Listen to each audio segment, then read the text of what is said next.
dia. Hoje, domingo, dia 23 de fevereiro de 2025. Começando o nosso estudo de hoje do Velho Testamento, como já estamos fazendo há alguns domingos, sempre às 9 da manhã. E hoje vamos conversar sobre o capítulo 3 do Evangelho de João. Nós iremos até o versículo 16, capítulo 3, versículos 1 a 16, que é uma passagem muito conhecida dos Evangelhos, que é o diálogo de Jesus com Nicodemos.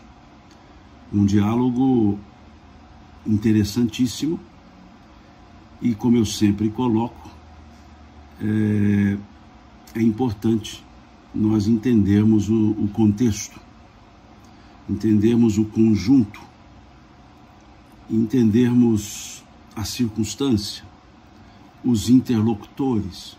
Tudo isso é importante para se interpretar, ou melhor, para se compreender uma determinada passagem. Essa passagem do diálogo de Jesus com Nicodemos, nós só a temos no Evangelho de João. Nenhum outro evangelista tratou desse assunto, ou narrou essa passagem. Somente o evangelista João. Nós veremos que o contexto da passagem se dá à noite, o que mostra que esse diálogo ele não foi presenciado por muitas pessoas.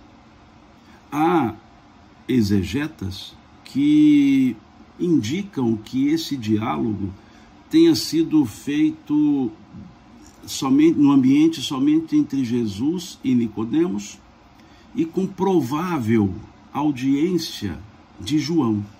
Alguns exegetas dizem isso, outros nada falam. Mas o fato é que de fato a passagem não foi, por assim dizer, pública, não foi vista, conhecida, aberta a muitas pessoas. A grande maioria dos diálogos de Jesus era vista por muitas pessoas, visto por muitas pessoas. Os diálogos eram vistos. Agora, esse não. Então, esse é o primeiro ponto que nós temos que observar para a tratativa do texto. Segundo ponto, quem era o interlocutor com Jesus? Nicodemos. Nicodemos / Nicodemar. Nicodemos, se nós olharmos os textos, as traduções, para o estudo de hoje eu estou usando a tradução da Bíblia King James, que é uma tradução inglesa do século 17. E, aliás, é uma Bíblia que eu recomendo para quem quer assim, um estudo aprofundado. Essa tradução da chamada BKJ, né? O King James, é muito interessante. Ele é chamado nos textos, Nicodemos, ora por principal dos sacerdotes, ora por príncipe dos sacerdotes, ora por governante dos sacerdotes, ora por o principal dos sacerdotes. E até aqueles que chamam senador dos sacerdotes. Isso é tradução. Não há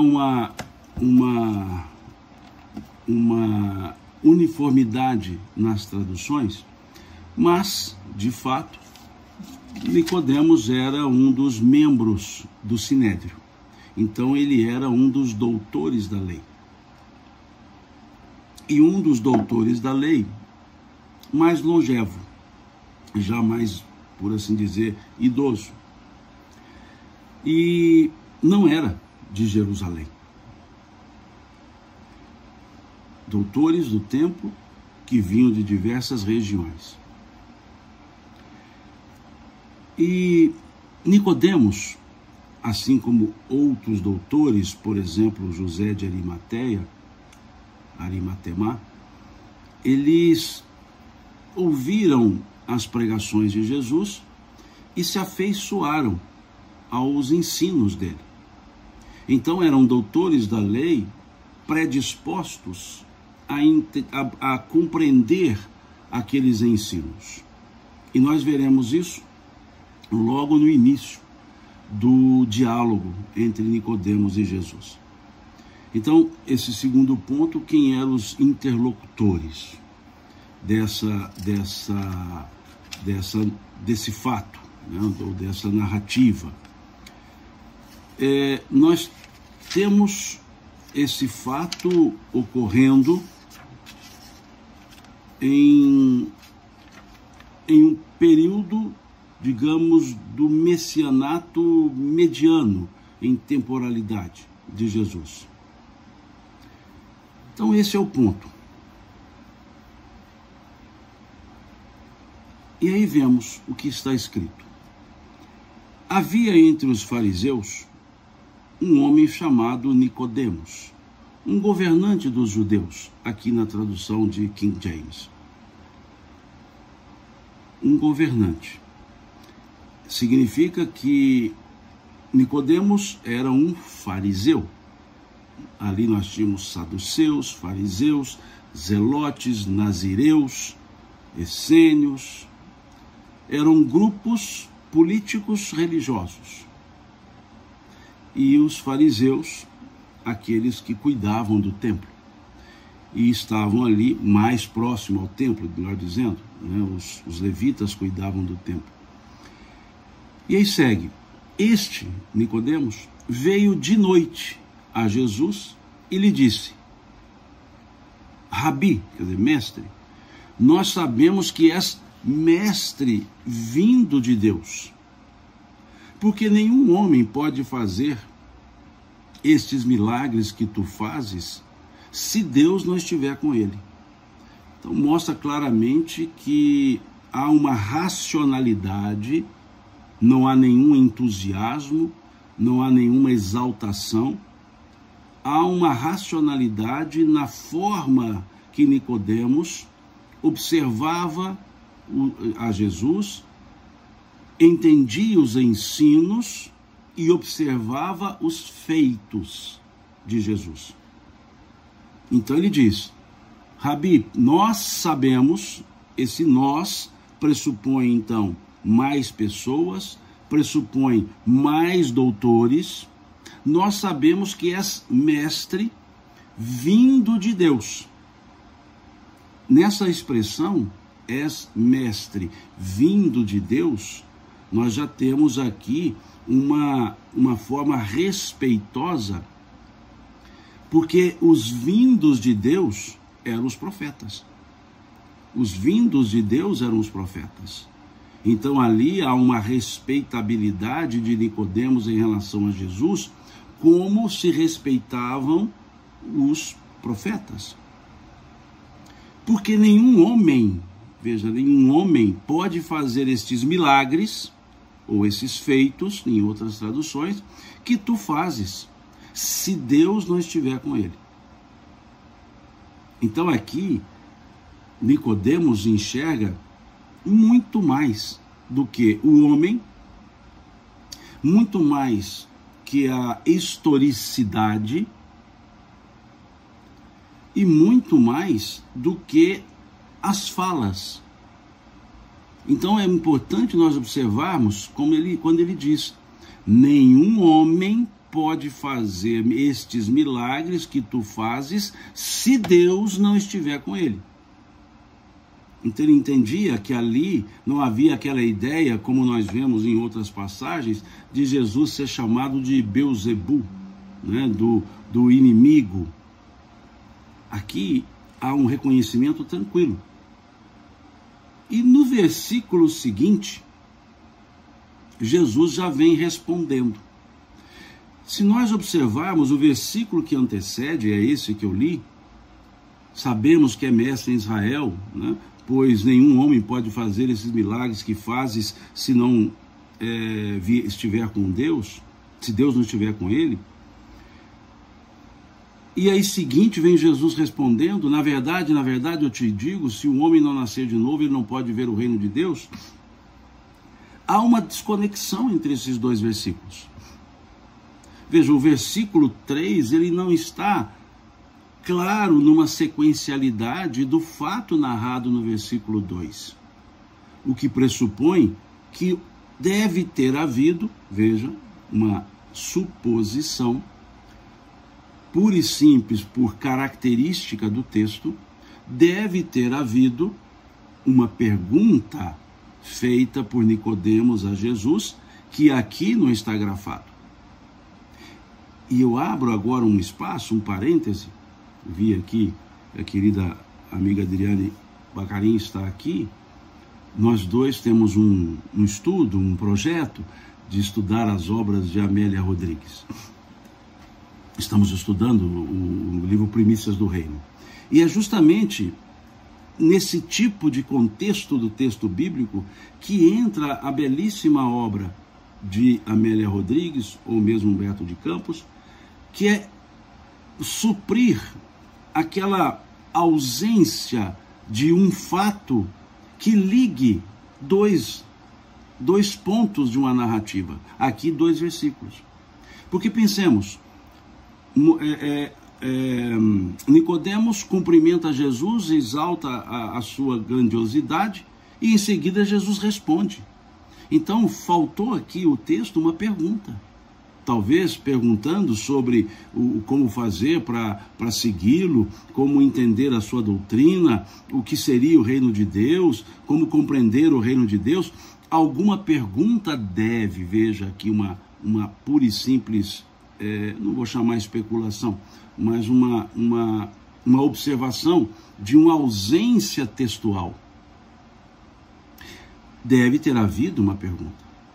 Feita então essa observação, e muitas vezes os benfeitores espirituais trazem as narrativas suprindo essas aparentes lacunas, vem o texto dizendo, e Jesus, respondeu-lhe Jesus dizendo, veja, não houve a pergunta, então pressupõe-se que deve ter havido. Respondeu-lhe Jesus dizendo, na verdade eu te digo, se um homem não nascer de novo, ele não pode ver o reino de Deus. Se um homem não nascer de novo, não pode ver o reino de Deus. Nicodemos disse a Jesus, como pode um homem nascer sendo ele velho? Pode entrar pela segunda vez no ventre de sua mãe e nascer? Jesus respondeu, na verdade eu te digo, se um homem não nascer da água e do Espírito, ele não pode entrar no reino de Deus. O que é nascido da carne é carne, o que é nascido do Espírito é Espírito. Não te admires de eu te haver dito, necessário vos é nascer de novo. O vento sopra onde quer, e tu ouves o seu som, mas não sabes de onde vem e para onde vai. Assim é todo o que é nascido do Espírito. Assim é todo o que é nascido do Espírito. Aqui nós vemos uma questão interessante. O vento sopra onde quer, e tu ouves o seu som, mas não sabes de onde vem para onde vai. Assim é todo o que é nascido do Espírito. Ou seja, não sabe de onde vem nem para onde vai. É uma incógnita. É um elemento que vai além das questões materiais. Depois nós analisaremos com um pouco mais de cuidado. Nicodemos respondeu e lhe disse, como pode ser estas coisas? Nascer da água, nascer do Espírito, o que é nascido da carne é carne, o que é nascido do Espírito é Espírito, nascer de novo. E Jesus respondeu e disse-lhe, tu és mestre em Israel e não entendes essas coisas? Na verdade eu te digo que nós falamos o que sabemos e testemunhamos o que temos visto, e não aceitais o nosso testemunho.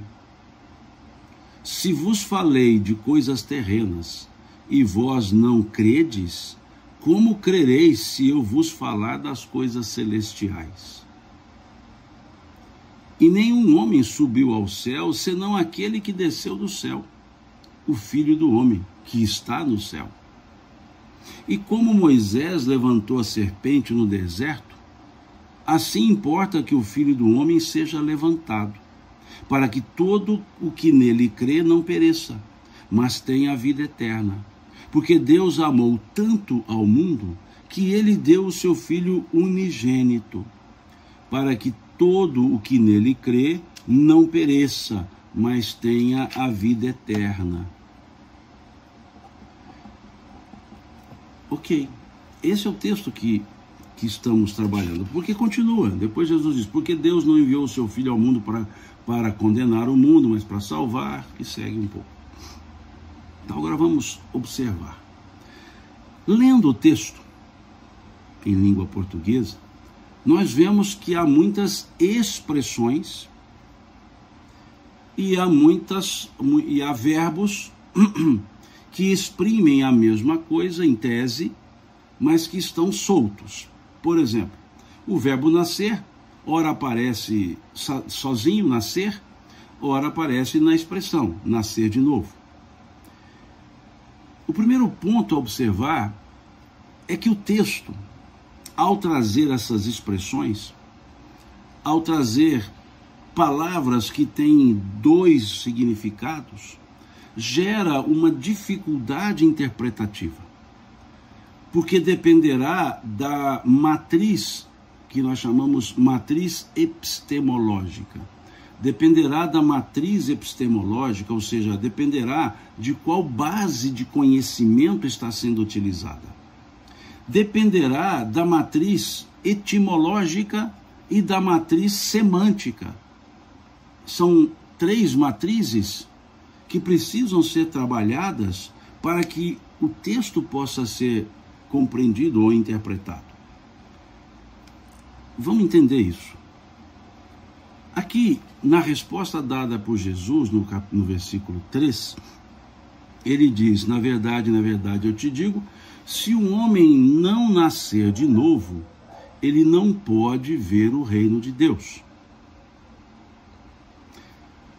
Quando se observa nascer de novo, ok, é uma expressão que está clara, se traduzida assim. Mas há traduções para a língua portuguesa que não está traduzido como nascer de novo, mas nascer do alto. Eu vou abrir aqui uma prateleira.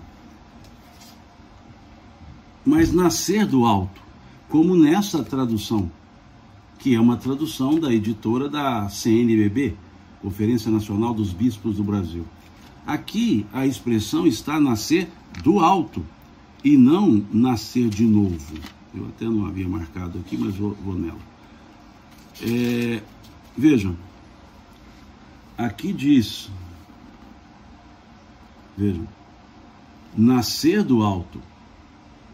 Se alguém não nascer do alto, não poderá ver o reino de Deus. Então já percebemos que há duas possibilidades de tradução. Eu não estou dizendo que há tradução correta ou incorreta. Eu estou dizendo que aqui há duas possibilidades de tradução. Tanto que tradutores usaram a expressão nascer do alto, de novo, e tradutores usaram a expressão nascer do alto. Porque esse texto de João foi escrito em grego. O grego koiné, ou também chamado grego tessálico. E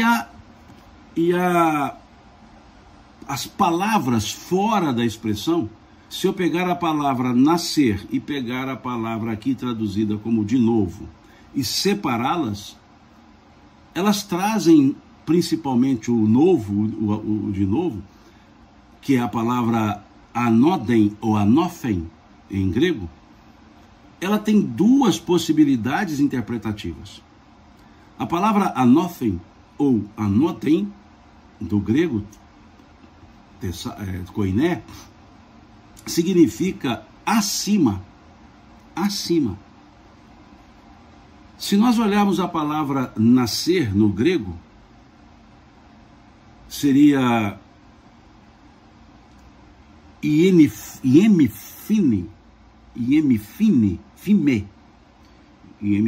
desculpe, com N, seria nascer, iemifine. Mas quando olhamos a expressão que está no texto, está genif anophen, não está iemifine, separado a palavra, está genif anophen. E genif, lá no koiné, significa separadamente gênero. Um gênero acima. Então, transformou-se essa expressão naquilo que chamamos expressão idiomática. E por transformar-se em expressão idiomática, ficou a tradução como nascer de novo, na expressão idiomática, e não na etimologia ou na definição separada. Se nós olharmos o Novo Texto em grego, e olharmos aqui no texto grego, isso aqui é o texto grego, tessálico, o koiné, nós veremos a palavra, a expressão, nós veremos a expressão em grego, justamente essa, genif anophen, ou anoden, depende. Genif anodem.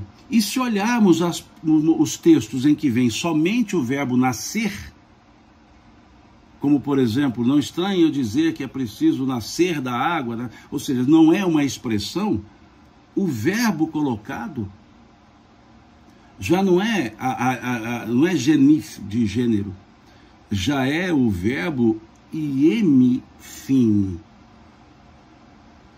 E assim em outras partes do texto, iemifine. Então, a dificuldade trazida aqui, quando pegamos, o texto grego, é que, se olhar separadamente a palavra, de fato, anophen ou anoden significa acima, mas quando colocada na expressão idiomática, genif anoden, traz a tradução, traz o sentido de nascer de novo, nascer novamente. É importante isso porque esse texto foi escrito em grego. Pode-se dizer, como alguns exegetas dizem, que houve um mau entendimento de Nicodemos, que confundiu genif anoden com nascer de novo, quando na verdade era nascer do alto. Essa explicação é difícil, sabe por quê? O diálogo entre Jesus e Nicodemos não foi em grego. A narrativa de João foi em grego. Mas o diálogo entre os dois não foi em grego. Sendo doutor da lei, falando em hebraico, Jesus também, porque o idioma ali falado dia a dia era aramaico. Mas quando se tratava das coisas sagradas, ou seja, da lei, ela era em hebraico. E se nós olharmos a expressão hebraica para o nascer de novo, nós encontraremos a expressão, a palavra, Nolá de Mihadash. Nolá de Mihadash, em hebraico, quer dizer nascer de novo. Nascer do alto seria Nolá de Milemala. Nolá de Milemala. Então não há confusão no diálogo, porque são expressões completamente distintas. E é expressão idiomática também, porque o verbo nascer seria leri vaned, seria leri vaned. Se olhar só o verbo separado, lá no hebraico antigo, seria leri vaned. Mas a expressão seria nascer do alto, nolá de mi lemala. Nascer de novo, nolá de mi hadash. Então não haveria confusão. A confusão fica no aspecto quando cai para a tradução grega. E aí eu tomei o cuidado e fui olhar o Novo Testamento judaico, porque há um grupo de judeus que são messiânicos, há um grupo de judeus que entendem Jesus como Messias, e há sim um Novo Testamento desse grupo. E na expressão, nesse grupo, já achei interessante, no Velho Testamento, no Novo Testamento judaico, já há uma expressão, nascer outra vez do alto.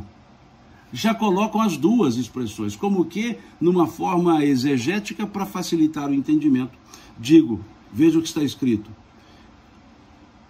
Yeshua lhe respondeu, digo-lhe que a menos que uma pessoa nasça outra vez do alto, não pode ver o reino de Deus. Então percebam que esse texto, esse diálogo, ele não é cabal em termos de tradução. Esse diálogo, ele não é tão simples de ser entendido e trabalhado, porque deixou essa ambiguidade na expressão genif anothen ou anodem, do grego koiné. E essa expressão, ela gerou as duas possibilidades de tradução: nascer de novo, nascer do alto. Ok. Na sequência do diálogo, nós percebemos que Nicodemos entendeu o nascer de novo, porque volta a dizer, nolá de miradash, é a expressão nascer de novo num diálogo lá na língua materna. Nolá de mi lemala seria o nascer do alto. Então não há uma expressão que signifique duas coisas diferentes. Como o genif anodem do grego pode significar nascer do alto e nascer de novo, na língua materna ali falada por eles, nolá de miradash é uma expressão, nolá de midemala é outra expressão. Então não há uma só expressão para duas interpretações, o que nos leva a entender que a expressão utilizada foi o nascer de novo, o nolá de miradash. Então, por quê? Porque vem Nicodemos dizendo a ele, como pode um homem nascer sendo ele velho? Pode entrar uma segunda vez no ventre de sua mãe e nascer? Então, pela pergunta-resposta dada por Nicodemos, em tese, aquilo no grego genif anothen, traduzido como nascer de novo ou por alguns nascer do alto, não soa a possibilidade de nascer do alto pelo fato do diálogo dos dois não ter sido no grego, ou seja, Jesus não teria usado a expressão genif anothen. Pela resposta dada por Nicodemos, a expressão da língua seria a língua mãe, nolá de miradash, nascer de novo. Aí sim, caberia essa expressão, né? Jesus dizendo, na verdade te digo, se um homem não nascer de novo. Por que podemos usar essa lógica? Por causa da resposta dada por Nicodemos, perguntando se porventura poderia entrar novamente pela segunda vez no reino da mãe, no ventre da mãe. E vem Jesus respondendo, na verdade te digo, e aí ele já vai para mais uma expressão, na verdade te digo, se não nascer da água e do Espírito, ele não pode entrar no reino de Deus. Vejamos que esse diálogo, ele é interessante por uma questão, assim, talvez de aparentes lacunas. Porque quando Nicodemos fala, pode entrar entrar novamente pela segunda vez no reino materno, pressupõe que Jesus poderia ter explicado, não é isso, não é entrar no reino materno. Ah, não, sim, é um processo X, esse nascer. Não, o diálogo segue como que simbólico como que revestido de um simbolismo, que vem Jesus respondendo bem ao estilo oriental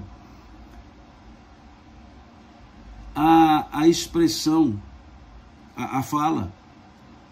Vejam, na verdade te digo, se o homem não nascer da água e do Espírito, ele não poderá entrar no reino de Deus. Ele já vem para esse aspecto, como que se ficasse uma lacuna mais uma vez. E aí ele usa dois elementos. Água, lá no grego koiné, neró, né? A expressão, a palavra seria neró. Agora, aqui a Teresa faz uma pergunta, por que sempre Jesus diz na verdade, na verdade? É um reforço de linguagem. A palavra amém, né? Tanto no hebraico como no grego, amém, amém, amém. Quer dizer, esse amém não é o assim seja. Amém, amém é o verdade verdadeira. Verdade verdadeira, verdade. Então, vocês encontrarão em algumas traduções, inclusive a do Haroldo, que aliás é uma belíssima tradução do Novo Testamento. Quando eu trago as Bíblias aqui, o pessoal até me pergunta, por que você não mostra a do Haroldo? Eu estou falando de Bíblia. E a tradução do Haroldo é parte do Novo Testamento, não o Novo Testamento todo, inclusive, que torcemos para que ele edite a tradução inteira, do Novo Testamento inteiro. Mas não há tradução da Bíblia. Então, quando as pessoas me perguntam qual Bíblia, por isso que eu sugiro essas, porque é a Bíblia toda. E se observar na tradução do Haroldo, ele mantém amém, amém. Ele não põe em verdade, amém, amém. Porque essa é a palavra, que não há uma tradução clara para a língua portuguesa. Então, ele preferiu deixar amém, amém, né? Então, é esse reforço, né? É como se dissesse assim, aparentemente pleonasmo, né? Uma redundância. Em verdade verdadeira, nós podemos, no direito nós usamos assim, nos textos, né, contratuais, na expressão da verdade. Na expressão da verdade é a mesma coisa que o senhor estivesse dizendo, em verdade, nós usamos na expressão da verdade. Então são reforços linguísticos. Aí vem um aspecto nessa fala de Jesus que ele traz dois símbolos, água e espírito. Em vez de responder a Nicodemos, não tem que entrar no ventre da mãe novamente. Ou não, é um processo que acontece no mundo espiritual. Não, eu estou me falando aqui que tem que reencarnar. Em vez de ele responder assim, ele traz dois elementos, típico de uma literatura de um estilo oriental, elementos simbólicos. Ele diz, aquele que não nascer da água e do Espírito não entrará no reino dos céus. É interessante que no hebraico bíblico, no hebraico, digamos, da época, a palavra água, normalmente quando se referia à água, se dizia min od min, min od min. O que significa? Água mais água. Era uma forma plural. Por isso vemos lá no Gênesis bíblico, lá no versículo 2 do primeiro capítulo, a ideia colocando o Espírito de Deus pairava sobre as águas. Era como usar a ideia assim, sempre no plural. Min od min. Água mais água. E aqui, na forma singular, maim seria o termo, maim. Como que não se referindo àquela ideia da água mais água, no sentido material da água, mas usando no sentido simbólico da água. E também, mais uma vez, vem elementos interpretativos que levam para caminhos distintos. Kardec fala sobre isso quando ele analisa, lá no capítulo 4 do Evangelho segundo o Espiritismo, essa mesma passagem. Na estrutura filosófica, se nós olharmos a filosofia grega, nós veremos que uma das escolas chamadas pré-socráticas, uma das escolas que falavam dos elementos da matéria, daqueles 4 elementos primordiais da matéria. Uma das escolas, chamada Escola Jônica, cujo representante mais conhecido é Tales de Mileto, aquele filósofo e matemático que lá na nossa 7ª série nos deu um trabalho danado para entender o seu teorema de Tales, que fala-nos das retas paralelas cortadas por uma reta transversal, formam ângulos congruentes entre si. Tales de Mileto era um matemático filósofo jônico. E a escola jônica, para explicar a origem da vida, dizia que tudo que é matéria adveio da água. Então nós tínhamos a escola eleática, a escola atomista, a escola pitagórica, a escola jônica, cada uma dando um elemento. Era o fogo, era a água, era a terra. E para a escola jônica, água era o símbolo da matéria. Talvez pela simplicidade molecular, que à época não se sabia, obviamente, na época de Tales, esse H2O nosso, isso na época não se sabia, mas trabalhava a ideia como tudo que é matéria adveio da água. E a ideia hebraica contida no Gênesis bíblico, lá no versículo 2 do capítulo 1 do Gênesis, nós teremos a expressão: e o Espírito de Deus pairava sobre as águas, como que as águas eram a primeira criação, que estava fora de no princípio. Veja, criou Deus os céus e a terra, e a ideia era que assim haveria a grande água, como vemos também no mito grego, do deus Amon, né, do deus Ra, e depois Amon-Ra, na época de Akenaton, que era o barqueiro no cosmos. Era o barqueiro nos cosmos, como se o cosmos fosse era a água. Então, a ideia da água aqui trazida, ela simboliza matéria, simboliza elemento material. E aí vieram outras interpretações. A Ciomara traz uma dessas linhas, que diz fazer alusão ao fato da vida ser gerada a partir da água. Alguns exegetas trouxeram a ideia do líquido amniótico, lá da gestação, como o nascer da água, estar ali no ventre. Outros já trouxeram, os teólogos mais, digamos, mais religiosos, trouxeram a ideia da água ser a água do batismo, o que seria impossível, porque Nicodemos era fariseu, não era afeito, adepto a qualquer ideia do batismo, e estamos falando de uma estrutura vinculada ao pensamento velho-testamentário, e não há como estabelecer a ideia de batismo para esse segmento.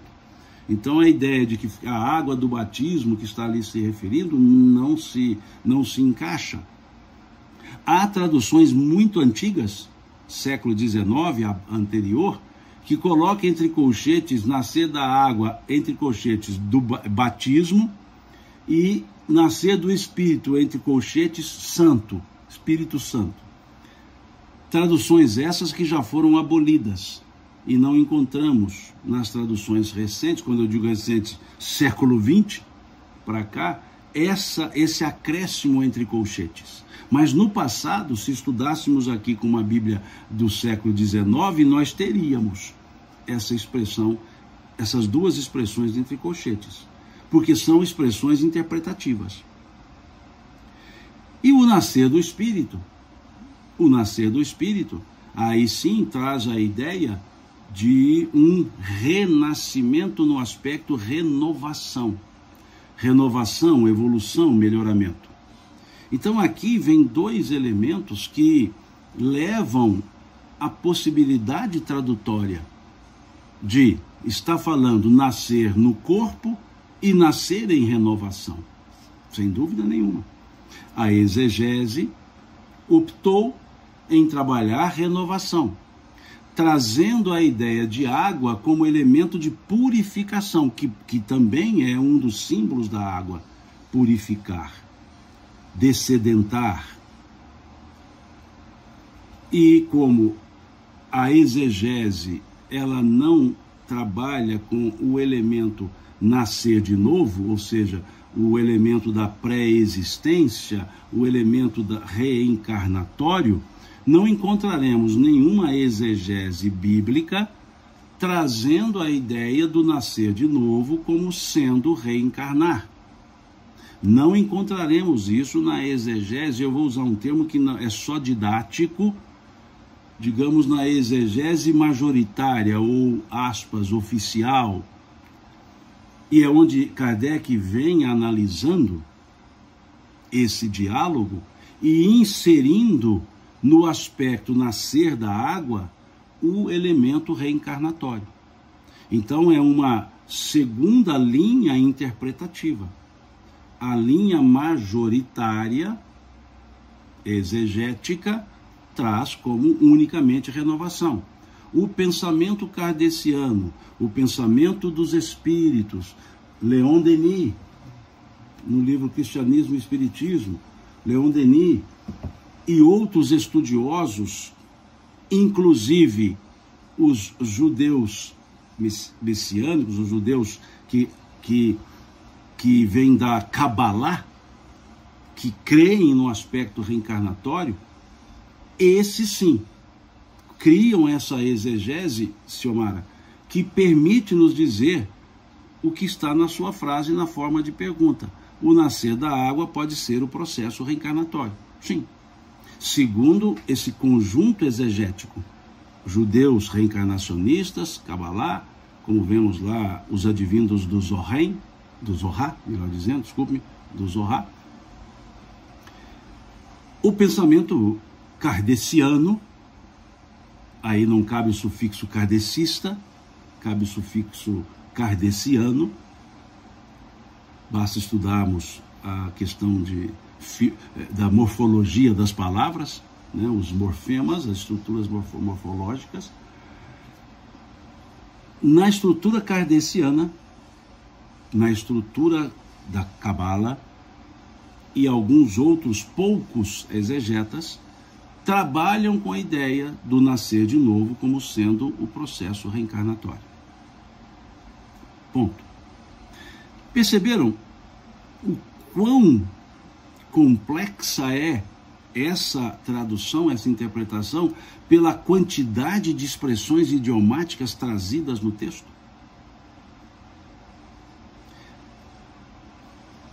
E depois segue, o que é nascido da carne é carne, o que é nascido do espírito é espírito. Aqui, mais uma vez, Jesus mostrando que entendeu, que estava falando sim de nascer de novo, e não nascer do alto. Ele traz água e espírito, e traz carne e espírito. Deixando claro que havia ali o elemento nascer de novo, e havia ali o elemento renovação. O nascer da água, que é carne, nascido da carne é carne, e o nascer do espírito, que é nascido do espírito, é espírito. E é interessante aqui a forma de tradução, porque se olharmos o versículo 6, o que é nascido da carne é carne, o que é nascido do espírito é espírito, o primeiro espírito é com E maiúsculo, o segundo é com E minúsculo. O que é nascido do espírito com E maiúsculo é espírito com E minúsculo, mostrando uma ideia de um princípio espiritual para o espírito, de um princípio material para a matéria. E quando fala carne, as duas palavras estão com C minúsculo. O que é nascido da carne com C minúsculo é carne, e com outra carne com C minúsculo. E quando fala do espírito, o que é nascido do espírito com E maiúsculo é espírito com E minúsculo. Veja, são elementos muito interessantes. São pontos de observação que influenciam no aspecto interpretativo.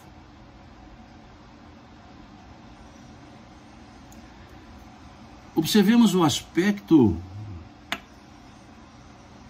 renovador na reencarnação. Pelo pensamento espírita, qual a finalidade da encarnação dos espíritos? Questão 132 do Livro dos Espíritos. Qual a finalidade da encarnação dos espíritos? Deus vos impõe a encarnação, é a resposta, com a finalidade de vos fazer progredir. Então o processo reencarnatório é um processo de renovação. Mas aqui, quando trabalha-se dois elementos, nascer da água e nascer do espírito, na carne é carne, espírito é espírito, trabalha-se com a ideia da renovação também de conceitos, renovação no próprio processo encarnatório. Renovar os conceitos, na linguagem mais comum, mudar de vida, mudar de vida.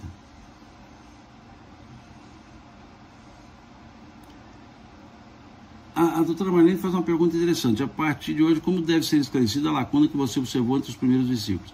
Veja, doutora, essa lacuna, ela é uma suposição pela forma que o texto está escrito. O texto foi escrito numa forma em que o versículo 1 não conversa com o versículo 2 na leitura cursiva. Veja, ali é uma exaltação a Jesus e a segunda é uma resposta. Então há uma pergunta ali que não surgiu, não foi grafada. Em tese, há uma pergunta. Por que eu digo em tese? Analisando o texto, analisando a composição do texto, a estrutura do texto, há algo que está ali não aberto, não informado. Inclusive, alguns exegetas, doutora, utilizam essa lacuna para dizer que essa passagem ela não foi presenciada, ela foi ouvida.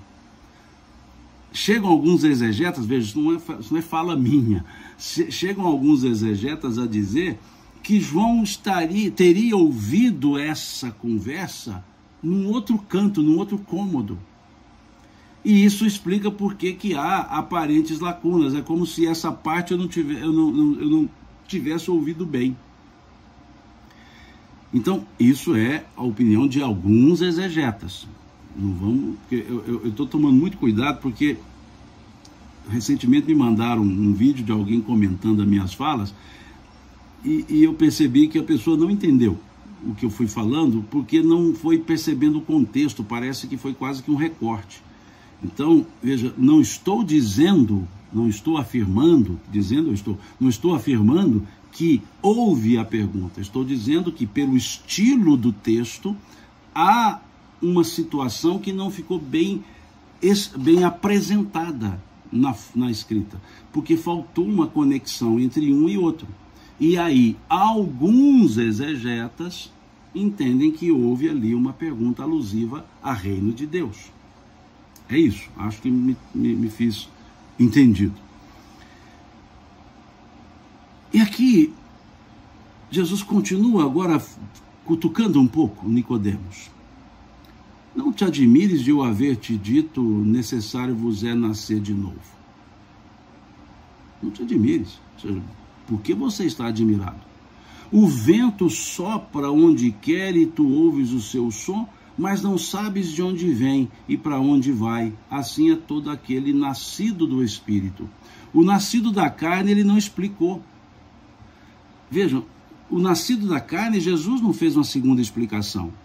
Ficou muito clara, vamos dizer assim. Ficou tão clara que ele não precisou explicar.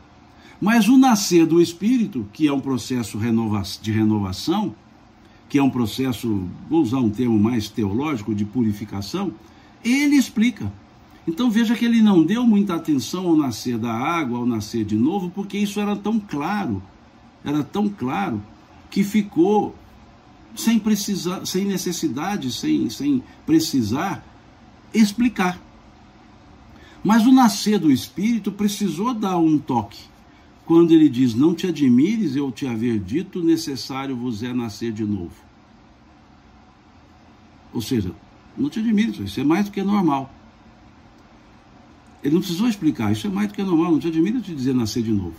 Agora, quando vai para o Espírito, ele diz, o vento sopra onde quer e tu ouves o seu som, mas não sabes de onde vem e para onde vai. Assim é todo o que é nascido do Espírito. Então ele não precisou explicar o nascer de novo, ele só fez isso. Mas você está espantado por eu falar nascer de novo? Isso faz parte da sua doutrina, isso faz parte do seu entendimento. Agora vamos para o nascer do Espírito. E aqui há um outro porém que também dificulta. Como o texto joanino foi escrito em grego, a palavra grega para vento, o grego koiné, é a mesma palavra para espírito. É a mesma palavra, a palavra pneuma. Pneuma, P maiúsculo, P minúsculo, neuma. Pneuma. Pneuma significa vento.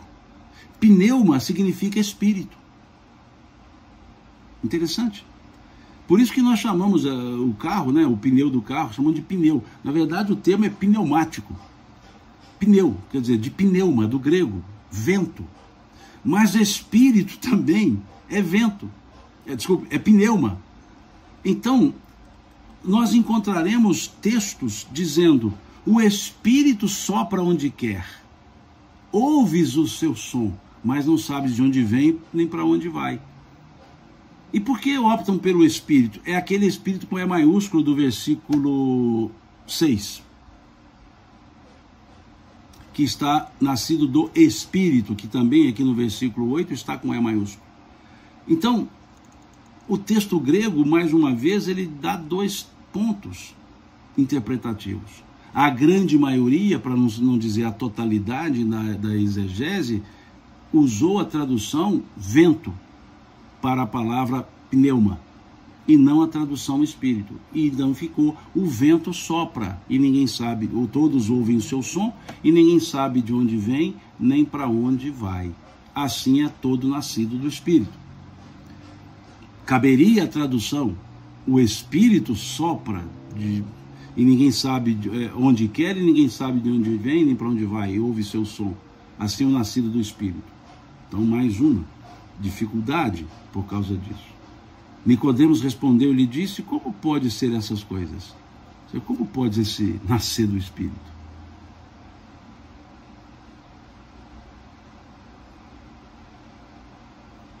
Tu és mestre em Israel e não entendes essas coisas? Interessante isso. Eu estou vendo aqui a Bianca colocando o fôlego, representa o espírito, uma analogia perfeita em relação ao vento. O vento representa o fôlego de vida. Possível. O espírito maiúsculo realmente não está se referindo a uma individualidade, está se referindo a uma essência. Se nós olharmos lá também no livro dos Espíritos, nós veremos elementos gerais do universo, espírito, matéria. Só que lá está invertido, lá está em E minúsculo e M minúsculo. E o E maiúsculo é para a individualidade. Mas aqui a ideia é a mesma que encontramos lá no Gênesis. Vou lá no primeiro capítulo do Gênesis, versículo 2, vamos lá. Primeiro capítulo, versículo 2. E a terra era sem forma e vazia, e havia trevas sobre a face do abismo, e o Espírito de Deus se movia sobre a face das águas. Espírito aqui com E maiúsculo também, no texto. Então vejamos, é uma ideia de presença divina, né? É nesse sentido. Trazendo aqui, então, seguindo, Jesus faz essa provocação a Nicodemos: tu és mestre em Israel e não entendes essas coisas? E vejamos que aqui é singular, é a segunda pessoa do singular. Tu és mestre em Israel. Tu és mestre em Israel. Tu, ele. E na sequência já vai para a segunda pessoa do plural, já se referindo a todos os doutores, a todos os que eram do Sinédrio. Tu és mestre em Israel e desconhece essas coisas? Na verdade eu te digo, estou dizendo para vocês, para você, Nicodemos, nós falamos o que sabemos e testemunhamos o que temos visto, e não aceitais o nosso testemunho. Já foi para a segunda pessoa do plural. Aceitais, vós aceitais, tu aceitas. Então veja que ele começa falando especificamente para Nicodemos, mas depois ele amplia e vai trabalhar com todos os doutores. Nicodemos aceitava o que Jesus testemunhava, porque ele disse antes: nenhum homem pode fazer as coisas que faz se Deus não estiver com ele. E aqui então Jesus passa, a ideia já passa para a segunda pessoa do plural. e não aceitais o nosso testemunho. Se eu vos falei de coisas terrenas, ele não está dizendo se eu te falei, já não é mais para Nicodemos, é para todos. Se eu vos falei de coisas terrenas e vós não credes, como crereis se eu vos falar das coisas celestiais? Se eu vos falar das coisas celestiais.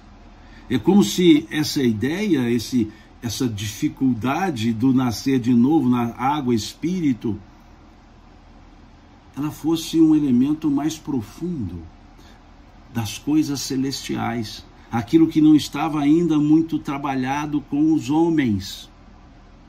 Veja que interessante. Se vos falei, ele não disse se te falei, não é mais com Nicodemos daqui para frente. Ele não disse se te falei das coisas terrenas e tu não crês.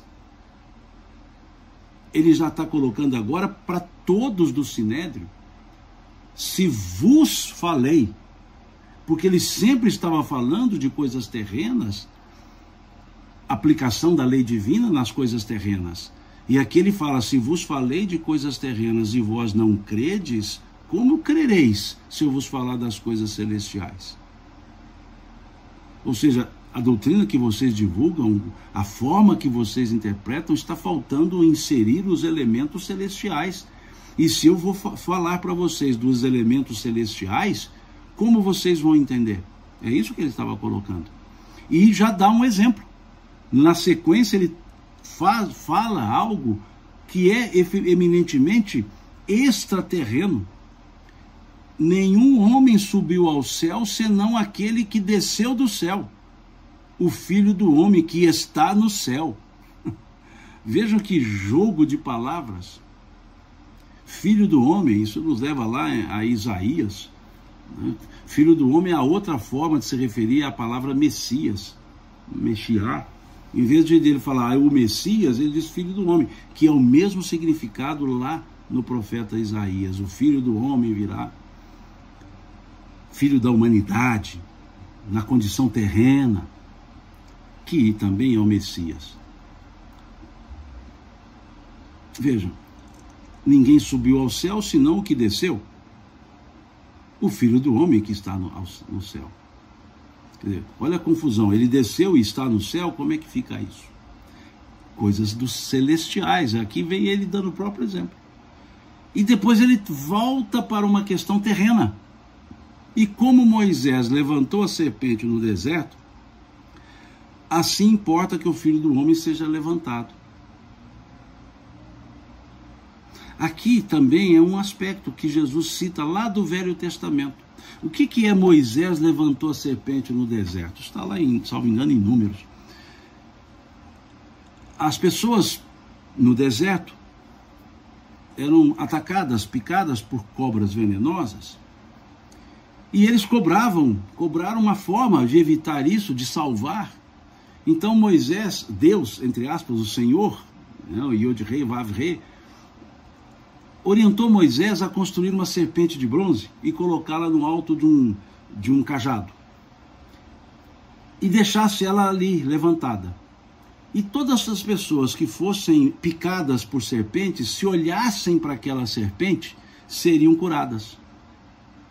Por isso é que Jesus traz essa figura, assim como Moisés levantou a serpente no deserto, para mostrar que aquela serpente de bronze, no estandarte, levantada, as pessoas olhavam e ficavam curadas. Jesus faz a analogia com o que aconteceria com ele sendo içado à cruz. Assim como Moisés levantou a serpente no deserto, assim importa que o Filho do Homem seja levantado, para que todo o que nele crê não pereça, mas tenha a vida eterna. Olha que interessante. Ele faz uma alusão, o que mostra que Jesus transitava no Velho Testamento com facilidade. E olha que João não está preocupado em provar que Jesus era o Messias. Essa era uma função de Mateus, provar que Jesus era Messias ao povo judeu. Marcos ao povo romano e Lucas ao povo, aos gentios, os sinóticos. E João, a preocupação dele era trazer a sacralidade de Jesus, os elementos transcendentes de Jesus. E aqui ele traz o Velho Testamento. que é essa figura mosaica, de construir a serpente para que as pessoas olhassem para a serpente e ficassem curadas. E aí Jesus faz essa comparação, como se ele fosse o curador da humanidade. Mas que não era olhando para ele, que ele diz, todo aquele que nele crê, no Filho do Homem, em Jesus, nele crê. Ou seja, todos aqueles que seguirem a sua mensagem. Essa mensagem é curadora. Porque todo o que nele crê, para que todo o que nele crê não pereça, mas tenha a vida eterna.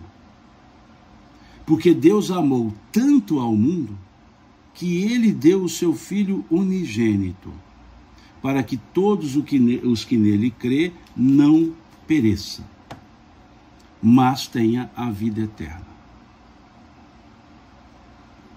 Aqui também tem um ponto teológico que gera interpretações, é a palavra unigênito, lá da ideia grega de monogênese.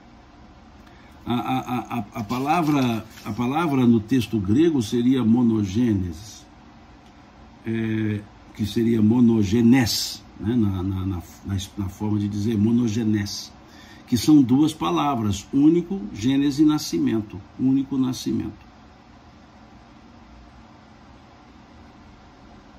Então, nesse aspecto, a tradução, muitos colocam, então, mononascimento seria unigênito, ou seja, o único que nasceu. Mas para a estrutura teológica, não tem a ver com o pensamento espírita, óbvio, na estrutura teológica, essa ideia de unigênito criado seria difícil, porque a ideia teológica é as duas pessoas, pai e filho, numa só. Então fica um pouco difícil. E aqui até a crítica do tradutor, eu vou ter que denunciar a minha idade, a crítica do tradutor, que está em letra muito pequena, está dizendo, as traduções em português, inclusive a Bíblia King James, tem tradicionalmente entendido monogênese como monos, único, e genal, gerar, né, sendo assim a Vulgata Latina unigênitos, e traduzida a palavra como unigênito. Isso tem levado a um grande mal-entendido, pois Deus Filho não teve início, nem foi criado por Deus. Ele próprio é um ser eterno. É melhor entender monogênese como monos, único, e genos, tipo genus, ou seja, significado único de seu tipo. Ou seja, Jesus seria o único desse tipo. Isso é a teologia, volto a dizer, o pensamento espírita não coaduna com esse raciocínio, não se coaduna com esse raciocínio. O pensamento espírita não trabalha com a ideia da trindade. Então, para a teologia trina, a tradução unigênito fica um pouco confusa, porque ela deporia contra a estrutura trina, né? A estrutura, no caso, 3 pessoas em uma só, né, aqui valendo-se de 2 delas. Então isso é só um parêntese para a gente entender como que os exegetas têm que fazer danças para tentar explicar algumas coisas.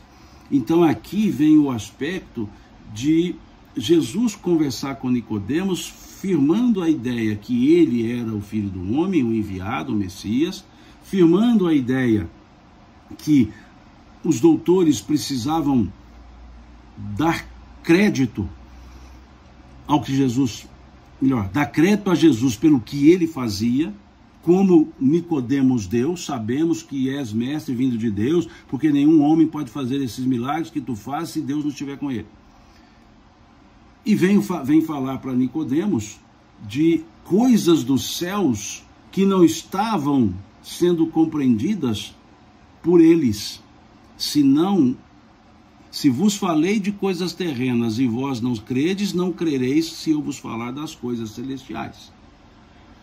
O que faz com que a ideia de nascer de novo venha com uma aura de mistério, no sentido mysterium, não aberto claramente, ou não revelado abertamente. O que fala das coisas de Deus. Por isso é que nós não encontramos nos textos bíblicos especificidade no aspecto reencarnatório, mas alegorias, símbolos, frases, por assim dizer, filosóficas, que nos permitem inferir tratar-se de reencarnação. No grego, palingênese ou palingenesia não existe nos textos. Não teremos efetivamente nos textos do Novo Testamento e mesmo Velho a ideia de palingenesia. Não vou entrar aqui no mérito. Mudou, não mudou. Não vou entrar no mérito. Eu gosto de me ater aos textos. E aqui fica claro esse processo, então. A profundidade desse momento. A profundidade desse diálogo. E perceberam vocês que não é tão simples. Não dá para simplesmente falar, é assim, é assado. Não, não. Tem variáveis que geram possibilidades interpretativas diferentes e, infelizmente, algumas divergentes.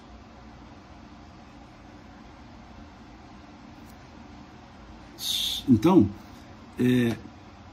usando o pensamento kardeciano corroborado por Leon Denis, a ideia nascer de novo refere-se ao processo palingenésico. A palingênese, para usar o termo grego, refere-se ao processo reencarnatório, o nascer de novo. Não caberia o nascer do alto, pelos motivos que já falamos aqui. E que a passagem traz realmente dois elementos: nascimento e renovação. Nascimento, num processo ad infinitum, que já pressupõe a renovação, clareado pelas respostas dadas pelos Espíritos lá no Livro dos Espíritos. Permite mostrar que o nascer de novo também permite a renovação. Mas, na conversa, traz os dois elementos e o renovar na própria encarnação, ou seja, a mudança de pensamento, conduta, sentimentos. Então, é uma passagem que continua, não termina. Jesus continua falando muito aqui, porque Deus não enviou o seu Filho ao mundo para condenar o mundo, mas para que o mundo possa ser salvo através dele. Quem crê nele não é condenado, mas quem não crê já está condenado, e a condenação é que a luz veio ao mundo e os homens amaram mais as trevas do que a luz. Ou seja, ele vem reforçando o que vinha falado primeiro. Então, é importante nós percebermos, porque na sequência da historicidade agora, entre aspas, igreja, nós temos muitos pensadores nascentes, apologetas, que trouxeram, não abertamente, essas, aspas, coisas do céu, dos céus, das coisas celestes, numa forma de ensinamento oculto. Então, lá no nascente tinha muito isso. O que era aberto a muitos, estudado por poucos. Havia muito isso. E se olharmos a estrutura de Jesus até, nós também veremos isso. Naqueles momentos em que Jesus explicava somente aos discípulos as parábolas, como o caso da parábola do joio e do trigo, e a parábola do semeador, que foram as duas explicadas por Jesus aos discípulos, que o texto diz: Senhor, explica-nos a parábola. Ele não explicou a parábola para todos, para aqueles que estavam mais próximos ali.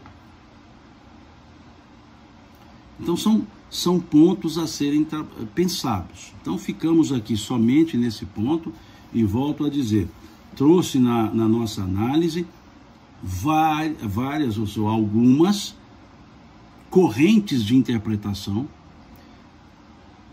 Ao citar aqui as expressões gregas e algumas do hebraico antigo, é para mostrar a dificuldade para se traduzir, porque não se pode simplesmente transliterar.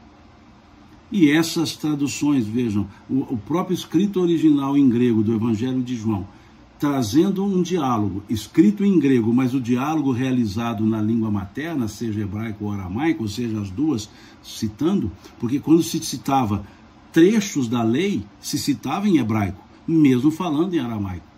Porque depois do cativeiro da Babilônia, o aramaico tomou força como língua comum e o hebraico ficou mais reservado aos ritos do templo, aos ritos religiosos. Então era comum num diálogo a pessoa estar falando aramaico e citando textos em hebraico, o que pressupõe que os rabis falavam o hebraico e o aramaico.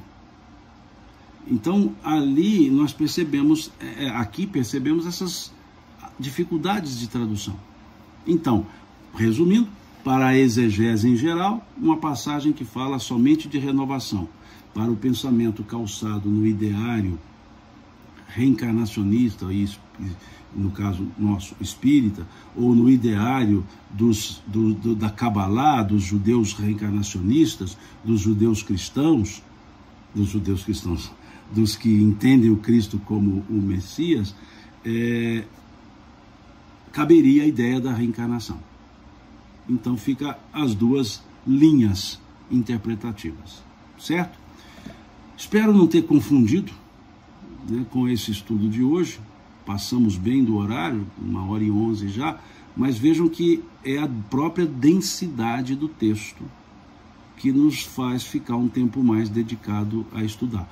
E não é que poderia falar o que eu falei em 20 minutos, poderia, mas aí sim eu tenho certeza que a confusão se instalaria, ou seria apenas mais do mesmo. Então, muito obrigado a vocês pelo acompanhamento do estudo de hoje. Tenhamos nós todos uma excelente semana e até domingo que vem, né, quando estudaremos um outro trecho, uma outra passagem do Novo Testamento. Teve uma pergunta aqui, Simão, você podia falar a questão das missões dos apóstolos? Não é isso que eu disse, dos evangelistas, não é bem missão. É que a historiografia entende o seguinte: Mateus, quando escreve o seu evangelho, ele se preocupa em mostrar aos judeus que Jesus era o Messias. Marcos, por isso que ele traz uma genealogia e tudo mais, Marcos fala aos romanos. Então ele começa o seu evangelho já da pregação de João Batista. A ideia era mostrar aos cristãos romanos que Jesus, aos judeus romanos e aos cristãos, que Jesus era assim o enviado. Lucas mostrava essa grandiosidade de Jesus aos gentios. E por isso eles tratam muito fatos e são muito semelhantes nas narrativas. Por isso são chamados evangelhos sinóticos.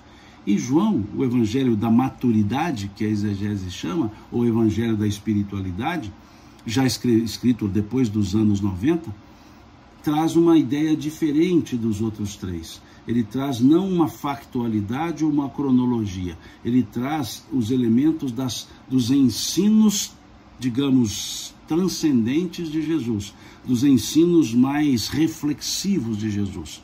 Então eu deixo aqui a sugestão que leiam capítulos 14, 15, 16 e 17, que é uma prece do Evangelho de João, para entender como que João trazia esses elementos filosóficos das falas de Jesus, né?